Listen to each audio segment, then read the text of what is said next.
Pilot ప్రాజెక్ట్గా తీసుకున్నారు. దాదాపు saturation మోడ్లో 18,500 దళిత కుటుంబాలకి ఇలా దళిత బంధు కేసీఆర్ గారు ఇచ్చిండ్రు. దాని రెండో విడత అనేది మీరు ఆపమని కాపీ ఇచ్చిండ్రు, మీరు ఆపమని ఆర్డర్స్ ఇచ్చిండ్రు. మరి దాని సంగతి ఏంది? మేము రెండో విడత దళిత బంధు ఇవ్వమని అడిగితే పోలీస్ అధికారులు మా మీద కేసులు పెడతా ఉన్నారు, వాళ్ళని ఇబ్బంది పెడతా ఉన్నారు. దీని సంగతి ఏంది అని మేము అడిగితే దానికి జవాబు చెప్పరు. అదేవిధంగా నా హుజరాబాద్ నియోజకవర్గంతో పాటు తెలంగాణలో ఉన్న ప్రతి కాన్స్టిట్యున్సీకి 10 కోట్ల రూపాయలు ఎస్డిఎఫ్ ఇచ్చిండ్రు. మరి ఈ ఎస్డిఎఫ్ కాంగ్రెస్ పార్టీ పైసలా లేకుంటే గవర్నమెంట్ పైసలా అని నేను అడిగిన. ఎందుకు అడిగినా అంటే ఇలా ఎస్డిఎఫ్ అని పేరు పెట్టి ఓడిపోయిన వాళ్ళతోని డిపాజిట్ రాని వాళ్ళని ప్రజలు తిరస్కరించిన వాళ్ళతోని ప్రపోజల్లు తీసుకొని కాంగ్రెస్ పార్టీ ఇన్ఛార్జ్ ప్రపోజల్ మేరకు మేము శాంక్షన్ చేస్తున్నామని ప్రొసీడింగ్ కాపీస్లో వాళ్ళు ఇవ్వడం జరిగింది. ఇదేం పద్ధతి? ఇదెట్లు ఇస్తారు?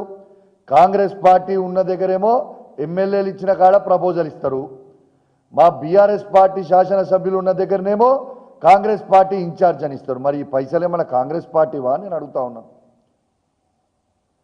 ఇలా ఒకటే అడిగిన వాళ్ళని, ఇలా మీరు కాంగ్రెస్ పార్టీ వాళ్ళ మీరు మంత్రులు ఉంటే ఉండొచ్చు, కాంగ్రెస్ పార్టీ మీ ఎమ్మెల్యేలని మిమ్మల్ని ప్రజలు ఓట్లేసి ఎట్లయితే ఎమ్మెల్యే గెలిపించిర్రో మమ్మల్ని కూడా ప్రజలు ఓట్లేసి అట్లనే ఎమ్మెల్యేగా గెలిపించిర్రు.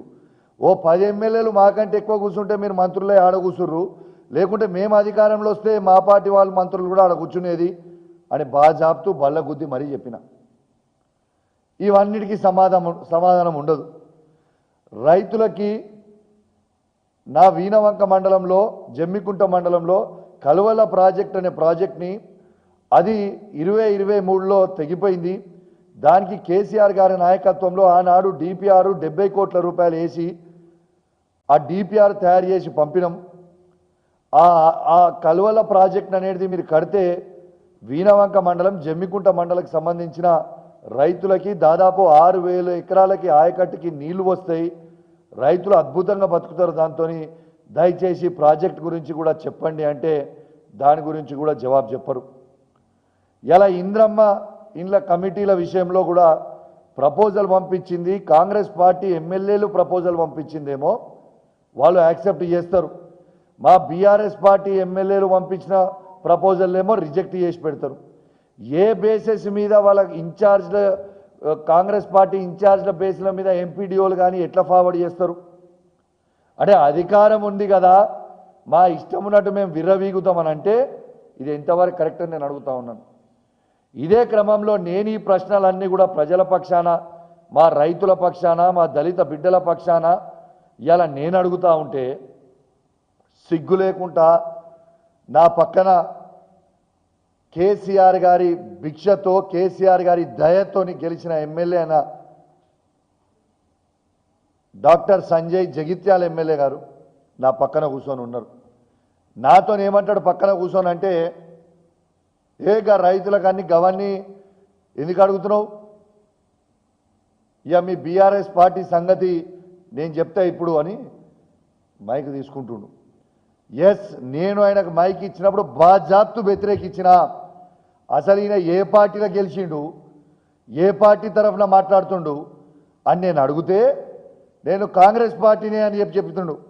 నేను ఇవాళ స్పీకర్ గారిని వేదిక మీద నుంచి కోరుతా ఉన్నాను, బహిరంగంగా బీఆర్ఎస్ పార్టీ బీఫామ్ మీద గెలిచి ఇలా నేను కాంగ్రెస్ పార్టీలో జాయిన్ అయినా నేను కాంగ్రెస్ పార్టీ శాసనసభ్యునని సంజయ్ గారు చెప్పారు.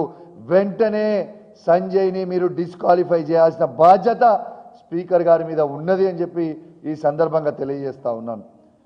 మీరేదో సంజయ్ గారు మీరేదో తమాషాలు చేస్తామంటే ఇక్కడ చూసుకుంటూ ఊరుకునేటోడు ఎవడు లేడు. ఖచ్చితంగా బీఆర్ఎస్ పార్టీ బీఫామ్ మీద గెలిచిన వాళ్ళని అడుగున అడ్డుకుంటాం, అడుగున ప్రశ్నిస్తాం. ఇలా ప్రజల పక్షాన ఉండకుండా సిగ్గుశరం లేకుండా ఇలా సంజయ్ గారు పైసల కోసం అమ్ముడు పోయి ఇలా Congress party agenda BRS party B form మీద గెలిచి రేవంత్ రెడ్డి సంకల జొర్రి రేవంత్ రెడ్డి గారు చెప్పినట్టు మాట్లాడతానంటున్నాడు. ఇలా కొంచెమన్నా సిగ్గు శరము లజ్జ మానం లేదా అని చెప్పి అడుగుతా ఉన్నా నేను ఈ సంజయ్కి.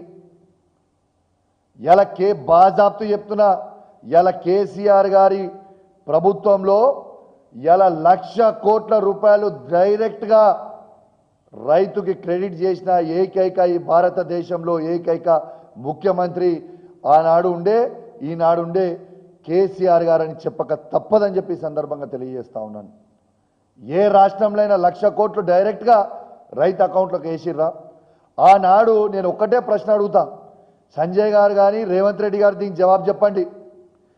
కేసీఆర్ గారు ఉన్నప్పుడు రైతు బంధు ఎట్లా పడుతుంది, ఇవాళ ఎట్లా పడదు? కేసీఆర్ గారు ఉన్నప్పుడు 24 గంటల ఫ్రీ కరెంట్ ఎట్లా వస్తుంది, ఇవాళ ఎట్లా రాదు? కేసీఆర్ గారు ఉన్నప్పుడు దినవారం తిరగక ముందే దురదృష్టవశాత్తు ఎవరైనా రైతు చనిపోతే రైతు బీమా ఆనాడు ఎట్లా పడుతుంది, ఈనాడు ఎట్లా పడదు? ఇవాళ నెలకి టంచనగా ఆనాడు కేసీఆర్ గారు ఉన్నప్పుడు టంచనగా పెన్షన్ టైం మీద ఎట్లా పడుతుంది, ఇవాళ ఎట్లా పడదు? ఆనాడు కేసీఆర్ గారు ఉన్నప్పుడు టైం మీద కళ్యాణ లక్ష్మి ఎట్లా వస్తుంది, ఇవాళ ఎట్లా రాదు? ఇవాళ కేసీఆర్ గారు ఉన్నప్పుడు ఇలా కేసీఆర్ కిట్లు ఎట్లు ఇస్తారు, ఇవాళ ఎట్లు ఇయ్యరు? ఆనాడు కేసీఆర్ గారు ఉన్నప్పుడు న్యూట్రిషన్ కిట్లు ఎట్లు ఇచ్చిర్రు, ఇవాళ ఎట్లు ఇయ్యరు? కేసీఆర్ గారు ఉన్నప్పుడు కంటి వెలుగు ఎట్లా నడిచింది, ఇవాళ ఎట్లా బంద్ అవుతాయి? ఇవన్నీ మేము అడుగుతుంటే దివిట్లకి సమాధానం చెప్పలేక మా మీద దాడులు చేస్తాం, మా మీద కేసులు పెడతాం, మిమ్మల్ని బెదిరిస్తాం అంటే ఇక్కడ భయపడేటోడు ఎవ్వడు లేడు అని చెప్పి కూడా ఈ సందర్భంగా రేవంత్ రెడ్డి గారు చెప్తా ఉన్నాను. బిడ్డ రేవంత్ రెడ్డి గుర్తుపెట్టుకో, నీ మెడలు వంచి నువ్వు ఏవైతే 6 గ్యారెంటీలు ప్రజలకు ఇస్తా అని చెప్పినవో ఆ 6 గ్యారెంటీలు నువ్వు ఇచ్చే వరకు నేను ప్రశ్నిస్తూనే ఉంటాం. నీ 420 హామీలు నువ్వు ఏవైతే ప్రజలకు ఇస్తామని హామీ ఇచ్చినవో అవి ఇచ్చే వరకు నిన్ను ప్రశ్నిస్తూనే ఉంటాము అని చెప్పి సందర్భంగా తెలియజేస్తా ఉన్నాను. ఇవాళ నువ్వు కేసులు పెట్టి ఈ పోలీసు వాళ్ళని వందలాది మందిలను పెట్టి మమ్మల్ని బెదిరిస్తే ఇలా భయపడేటోడు ఎవ్వరు లేడు. ఇవాళ నేను ఒక్కటే అడుగుతా ఉన్నాను, ఇవాళ నేను ఆ రివ్యూ మీటింగ్కి బాజాబ్తు నేను ఒక శాసనసభ్యునిగా ఇవాళ బాజాబ్తు ఒక శాసనసభ్యునిగా ఇన్విటేషన్ ఇస్తే ఆ మీటింగ్లకు పోయినా. ఇవాళ మంత్రుల ముంగటనే గొర్ర 100 మంది పోలీసులు నేను ప్రశ్నలు అడుగుతున్నందుకు రైతుల పక్షాన నిలబడుతున్నందుకు నన్ను గుంజుకొని పోతుంటే మీరు ఎందుకు ప్రశ్నిస్తలేరు? ఇది చేయడం మీరు తప్పు అని మంత్రులు ఎందుకు ఆపుతలేరు అని నేను అడుగుతా ఉన్నాను. బరాబర్ మేము అడుగుతాం, అడుగుతే జవాబు చెప్పుర్రి. మీకు చాతన కాకపోతే మాకు చాతన అవుతలేదు, మేము తప్పు చేసినామని చెప్పుర్రి. అది ఎప్పుడు మాత్రం చాతన అవుతలేదు, దానికి జవాబు చెప్పరు. వాళ్ళని గుంజుకొని పోయి పోలీస్ స్టేషన్లలో పెడతామంటారు, కేసులు పెడతామంటారు, లేకుంటే దాడులు చేస్తామంటారు. ఏం దాడులు చేస్తారు? ఎన్ని రోజులు దాడులు చేస్తారు? భయపడతామా దాడులు చేస్తే? మీరు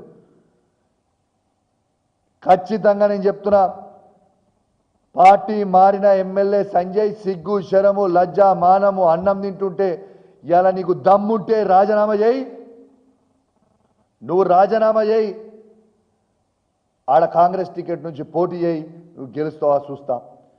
చలో నీకు దమ్ముంటే సవాల్ విసురుతున్నా, ఈ 10 మంది ఎమ్మెల్యేలను మీరు రాజీనామా చేయరి. హుజరాబాద్ ఎమ్మెల్యేకి నేను కూడా రాజీనామా చేస్తా, పోటీకి దిగుదాం, ప్రజల పక్షాన నిలబడదాం. ప్రజల పక్షాన నిలబడి ప్రజలు ఏమి జవాబు చెప్తారో ఎట్ట జవాబిస్తారో చూద్దాం. పారి మీకు దమ్ము లేదా? మీకు దమ్ము లేదా? మీ 10 మంది రాజీనామా చేయరి, నేను కూడా ఎమ్మెల్యేగా రాజీనామా చేస్తా. అవసరమైతే కేసీఆర్ గారిని రిక్వెస్ట్ చేసి మా బీఆర్ఎస్ పార్టీ ఎమ్మెల్యేలు అందరం కూడా రాజీనామా చేస్తాం. ఎలక్షన్లకు పోదాం, చూద్దాం. ఇక మీరేంది మేమేందో చూసుకుందాం. ప్రజలు జవాబు చెప్తారు కదా, దీనికి జవాబు చెప్పరు. దాడులు చేస్తాం, కొడతాం, గుద్దుతాం, పోలీస్ కేసులు పెడతాం. అసలు నేను అడుగుతున్నా, నిన్న సిగ్గు శరము లజ్జ మానం ఉందా? మా యాదాద్రి భువనగిరి జిల్లాలో మా పార్టీ ఆఫీస్ మీద దాడి చేస్తారా?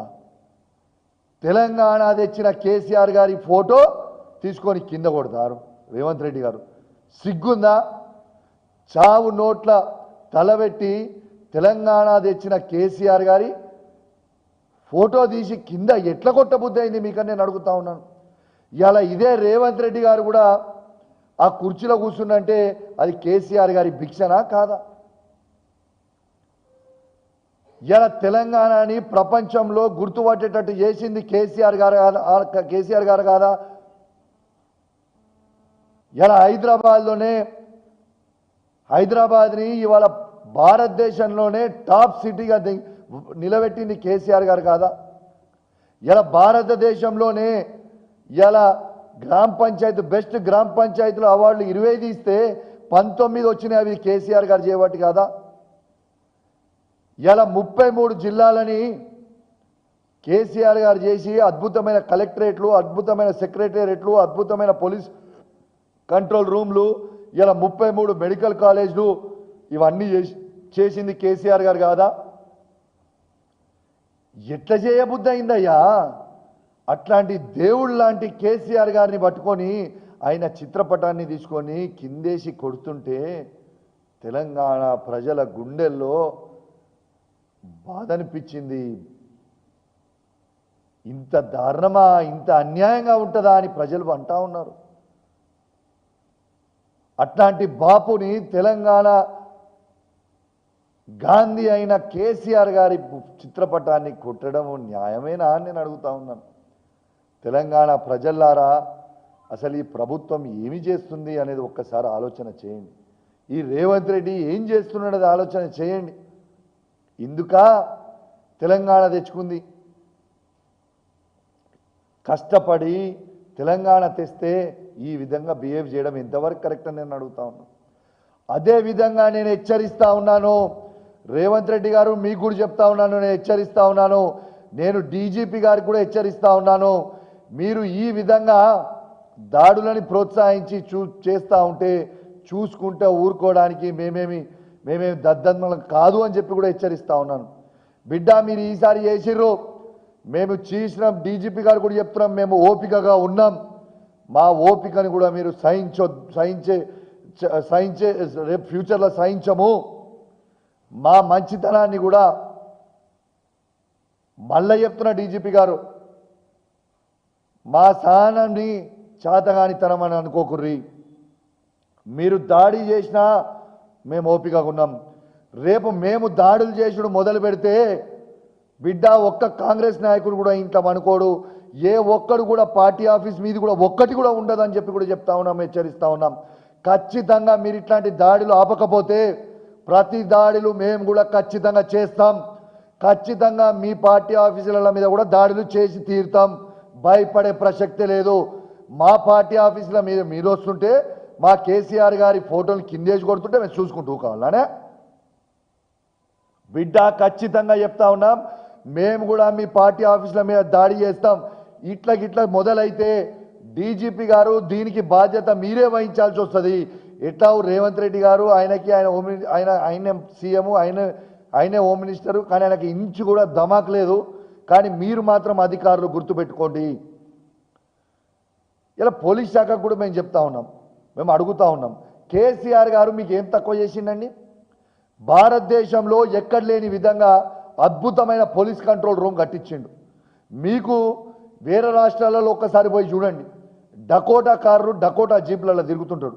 కానీ కేసీఆర్ గారు మీకు అద్భుతమైన ఫార్చునర్లు కొనిచ్చిండు, అద్భుతమైన ఇనోవాలు కొనిచ్చిండు, మిమ్మల్ని 5 స్టార్ పోలీస్ స్టేషన్లు చేసిండ్రు, టెక్నాలజీలు పెంచిండు, మీ జీతాలు పెంచిండు, మీ పోలీసు వాళ్ళకి రిక్రూట్మెంట్ చేసి ఉద్యోగాలు ఇచ్చిండు. ఇవన్నీ చేసిన కేసీఆర్ గారికి అన్నీ మర్చిపోయారా? ఇవాళ దాడులు చేస్తుంటే చూసుకోమని చెప్పి చూస్తూ ఉన్నారా? ఆఖరికి మీ పోలీసు వాళ్ళకు కూడా ఆయన జీతాలు ఇవ్వకపోతే బెటాలియన్ పోలీస్ మొత్తం కూడా రోడెక్కితే మీకోసం కూడా ప్రశ్నించింది కేసీఆర్ నాయకత్వంలో మా పార్టీ బీఆర్ఎస్ పార్టీయే కదా.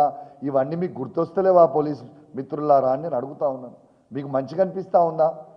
ఇలా ఈ విధంగా లా అండ్ ఆర్డర్ ఈ రాష్ట్రంలో చేయి దాటిపోతుంటే మీకు మంచిగా అనిపిస్తుందా అని నేను అడుగుతా ఉన్నాను. ఇదేం పద్ధతి అని నేను అడుగుతా ఉన్నాను. రేపు ఏదైనా కూడా గుర్తుపెట్టుకోండి, నేను అధికారులందరికీ కూడా చెప్తున్నా, ఒకటే గుర్తుపెట్టుకోండి, మీరు అవునన్నా కాదన్నా, మీకు ఇష్టం ఉన్నా ఇష్టం లేకున్నా 4 ఏళ్ల తర్వాత ఖచ్చితంగా ఈ తెలంగాణ రాష్ట్రానికి మళ్ళా కేసీఆర్ గారు ముఖ్యమంత్రి కాబోతా ఉన్నారు అనే విషయం మాత్రం మీరు మర్చిపోకండి. మీరు అనుకుంటుండొచ్చు కేసీఆర్ గారు మర్చిపోతారు వచ్చిన తర్వాత, ఇవాళ చేసిన అన్నీ కూడా సౌకుని మాఫీ చేస్తామని మీరు అనుకుంటుండొచ్చు. ఏ కూని మాఫీ చెయ్యము. ఖచ్చితంగా మీరు చట్టానికి లోబడి పనిచేయండి. మీరు అతి ఎక్స్ట్రాలు చేయకండి. మీరు పొద్దున వస్తారు మా పొద్దున నేను కూడా అడుగుతున్నా ఇవాళ అసలు ఇవాళ పొద్దున నేను హుజరాబాద్లో ఉన్నా. హైదరాబాద్లో నా ఇంటి చుట్టూ 100 మంది పోలీసు వాళ్ళని పెట్టిండు. ఎందుకు పెడుతున్నారు పోలీసు వాళ్ళని అంటే భువనగిరి యాదాద్రి భువనగిరి జిల్లాకు మీరు పోతున్నారు అని అడుగుతున్నారు. అవును నేను అడుగుతున్నా అసలు దాడి చేసింది వాళ్ళైతే వాళ్ళని అరెస్ట్ చేయకుండా నా ఇంటి చుట్టూ పోలీసు వాళ్ళు పెట్టుడైంది. మీరు నేను ఇంట్లో లేకుండా నా ఇంటి చుట్టూ పోలీసు వాళ్ళని పెట్టుడైంది. నేను హుజరాబాద్లో ఉన్న బాజాబ్తో మీ 3 రోజుల నుంచి ఉన్నా. మీ ఇంటెలిజెన్స్కి ఇదేనా? ఏం ఇంటెలిజెన్స్ ఉన్నది మీది? ఏమున్నది కథ ఉన్నది? అసలు మీకు ఇంటెలిజెన్స్ ఉందా లేదా? మా ఇంట్లో మా మదర్ ఫాదర్ ఉన్నారు. మొన్న మా ఫాదర్కి సర్జరీ అయింది, మేజర్ సర్జరీ. మా అత్తమ్మ మామయ్య ఉన్నారు, వాళ్ళ ఇంట్లో మా మామయ్య గారు కూడా మేజర్ సర్జరీ అయింది. నా భార్య పిల్లలు ఉన్నారు. ఇదేంటిది రోజు ఇంటికి పోయి హరాస్మెంట్ చేసుడు? ఆ కమ్యూనిటీలో 69 మంది విల్లాలు ఉన్నారు. ఆ విల్లాలలో చిన్నపిల్లలు ఉన్నారు, మహిళలు ఉన్నారు. దౌర్జన్యంగా పోలీసు వాళ్ళని తీసుకొచ్చి ఆ కమ్యూనిటీ లోపల తీసుకొచ్చి నిలబెట్టడం ఏంటిది? అసలు ఏడికి తీసుకుపోతున్నాము? ఏం చేస్తున్నాము? అసలు ఏం చేస్తున్నా అనేది మీకు ఏమైనా అర్థమవుతుందా? అసలు దాడి చేస్తారు వాళ్ళు. దాడి చేసిన వాళ్ళని తీసుకొచ్చి వాళ్ళని అరెస్ట్ చేయకుండా వాళ్ళ మీద కేసులు పెట్టకుండా మా మీద కేసులు పెట్టుడైంది. నేను ఖచ్చితంగా చెప్తా ఉన్నా, మీరు ఎన్ని కేసులు పెట్టినా మమ్మల్ని ఎన్ని ఇబ్బందులు పెట్టినా మళ్ళా చెప్తున్నా, మీరు ఎన్ని కేసులు పెట్టినా ఎన్ని ఇబ్బందులు పెట్టినా ఎన్ని ఒత్తిళ్లు పెట్టినా ఖచ్చితంగా రేవంత్ రెడ్డి గారు ఇచ్చిన ప్రజలకు ఇచ్చిన హామీలు ఆ 6 గ్యారెంటీలు ఇచ్చే వరకు ప్రశ్నిస్తూనే ఉంటారు.